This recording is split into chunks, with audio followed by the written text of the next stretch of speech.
Welcome, everyone. Thanks for joining us for today's episode of Canal Days. As always, I'm your host, Carrie, along with my co-host, founder of Historical Tours of Greater Holyoke, Robert Como. Our Canal Days series delves into the vast collection of historical sites throughout Massachusetts, with Robert's expertise on the local history as our personal guide. Each episode, we uncover history throughout local communities with historic houses, meaningful monuments, preeminent pivotal pioneers, and remarkable remaining remnants, all while uncovering their seminal significance. Today's episode of Canal Days will be canvassing the Riverside Station of Holyoke, Massachusetts. So, Riverside Station is one of the stops along your Holyoke Canal tour. Why did you choose to highlight this stop on your tour?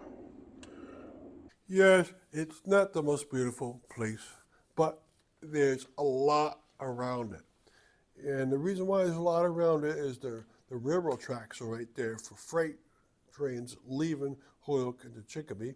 It's also a passenger station used to be right there. There's a Willimantic Bridge, the Connecticut River. The third and the second level canals in the Holyoke Canal system also come at that point. And there's lots and lots of mills around. For instance, there's the Riverside Paper Mill number 1 to the north of Willimantic Bridge. There's the Riverside number 2 to the south of the Willimantic Bridge. There's the White and Wyckoff Postcard Company. The building's not there anymore, but it was a small mill tucked right in along the Riverside Station Mill. There also a Springfield Photo Mount Company. There was the Hampton Glaze Paper Company. In the distance, there was the Franklin and the Union Paper Companies. And so a great deal of mills, of canals, and the railroad were all coming into one point. And so it makes it a very busy location. Now, it won't be an ugly place for long. The first and the second level canal now have canal walks on them. And the third level canal will have one soon. Its plan has already been made, and it'll go from the end of the second level canal walkway right towards the Willimantic Bridge. So this area is going to be cleaned up very, very soon. Now, can you describe some of the mills throughout the area? Okay, the Riverside Paper Mill is by far the biggest mill in this area. It was part of American Eagle paper makers, and they made a lot of medium quality writing paper. Now, I mentioned the Hampton Glaze paper. That company has been in Holyoke for 150 years under the same ownership. That is the Fowler family. And they used to make glaze paper, but nowadays they make holographic paper. And it's great that you could have a company such as this. Another mill in its distance is a mill that it's made cards, playing cards, greeting cards, and that is the White and Wyckoff Company. It was made as a company by two men, Smith and White, but then very soon thereafter changed into White and Wyckoff. And Edward White and Joseph Louis Wyckoff, they were the two principal owners, and they made that company into the most successful card company in the world. There were also many other mills around us. There was a Norman paper mill, there was a small paper mill. And like I said, in the distance, there was the Union and Franklin, and united under the Union paper mill. And they are two more reasons why Holyoke became to be known as the Paper City. Don't worry, stick around and we'll be right back after this important announcement. Are you fascinated by local history and eager to investigate the obscure treasures off the beaten path throughout the state of Massachusetts? Or maybe just seeking an unforgettable cultural activity for family and friends to enjoy? Look no further than Historical Tours of Greater Holyoke, founded by Robert Como.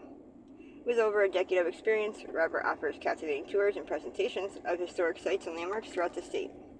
Whether you're interested in cemeteries, charming churches, or more, Robert's tours provide a unique and enriching experience for all.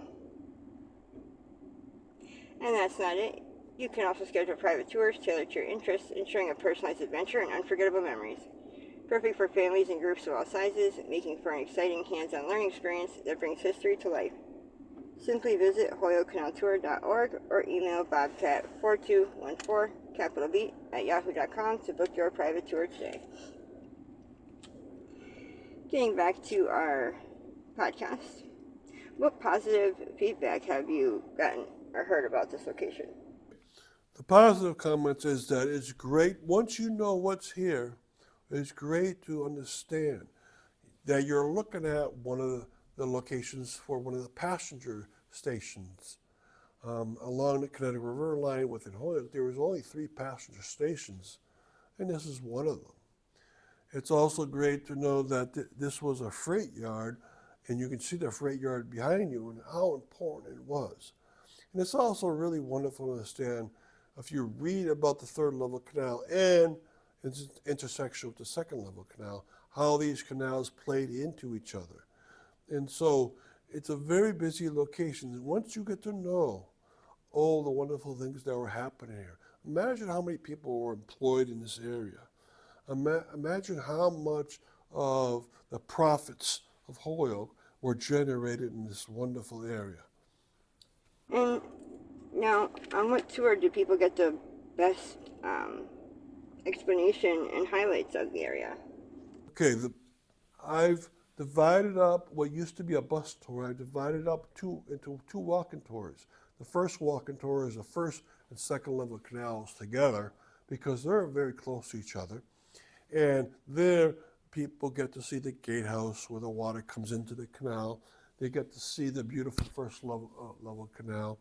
They get to see how it drops into the second level canal. But the third level canal walk is the one that you get to go down from Race Street down to the Willimantic Bridge and over the bridge, and you get to see the third level canal in action. It's still a functional canal. It still generates energy, and it's still very important because it acts as a safety valve for all the remainder of the 2 canal system. All right, so that third level canal is very, very important. And you get to see the Willimantic Bridge and the railroad bridge very close to that. And I explain what the bridges are like, how they were built in their history, and such things as why Willimantic was a trolley neighborhood and how it succeeded. Thank you for listening to Canal Days and our episode on the Riverside Station in Holyoke, Massachusetts, and joining us on our journey through the rich history of the Connecticut River Valley. We hope you enjoyed uncovering some of the hidden and overlooked marvels and their fascinating stories that shaped our past in the state of Massachusetts. A special thanks to Robert Camus, founder of Historical Tours of Greater Holyoke, for sharing his passion and expertise with us. Remember, you can find more information about Robert's tours, book private tours, and explore the Canal Days video and podcast series at holyokecanaltour.org. If you enjoyed today's episode, please like, comment, and share. We'd love to hear your thoughts and suggestions for future episodes. Don't forget to keep exploring and discovering history that is hidden in plain sight all around us. Thanks for listening, and don't forget to tune in to our next episode of Canal Days and log on to holyokecanaltour.org. Until next time.